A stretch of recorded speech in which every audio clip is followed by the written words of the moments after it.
What's up mga ka-Ims? Ngayon mga ka-Ims ay makikita natin kung saan ang pinaka matagal na kawayan dito sa amin, no. Almost na to mga ka-Ims, mga almost 30 years na siguro mga ka-Ims, no. Hindi pa ako pinanganak nito na kawayan nito mga ka-Ims. Sobrang tagal na nito mga ka-Ims. Sobrang tagal na nito na nabubuhay dito sa mundo mga ka-Ims. Ang itong kawayan na to mga ka-Ims.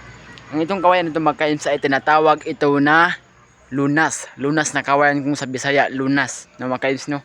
Ang kawayan na ito mga ka-Ims ay tinatawag na lunas sa Bisaya, yun mga ka-Ims, no.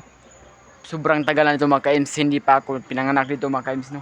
Sobrang tagal nito mga ka-Ims, no. Tingnan, makikita natin dito mga ka-Ims ang lawak ng kawayan mga ka-Ims. Ito tingnan natin mga ka-Ims, no. Ngayon mga ka-Ims ay hindi na tayo magtaka mga ka-Ims kung merong ahas dito mga ka-Ims, kasi yung mga ahas na yun mga ka-Ims ay sa malamig gusto tumira yan mga ka-Ims. Ang itong kawayan na ito mga ka-Ims, lalo na sa mga ganitong lugar mga ka-Ims, sa mga ang mga ahas mga ka-Ims ay gusto nilang tumira sa mga ganitong lugar mga ka-Ims. Yan mga ka-Ims, makikita natin dito mga ka-Ims yung lawak ng mga ka-Ims, ang lawak ng kawayan mga ka-Ims. Yan makikita natin dito mga ka-Ims, sobrang lawak niya mga ka-Ims. Yan, sobrang lawak mga ka-Ims. Tingnan nyo mga ka-Ims, sobrang lawak talaga. Makikita ninyo dun sa itaas mga ka-Ims na sobrang lawak. Yun, tingnan nyo mga ka-Ims. Ito pala yung pinakamalaking kawayan dito sa amin sa City of Cabalansian, Sinuda, Kitaw-Taw, Bukidnon, in the heart of Mindanao, Bukidnon. Ito yung pinakamalaking kawayan dito sa amin sa City of Cabalansian, no. Ito yun, sobrang laki niya mga ka-Ims. At pwede ka rin kumuha dito ng pagkain mga ka-Ims, no.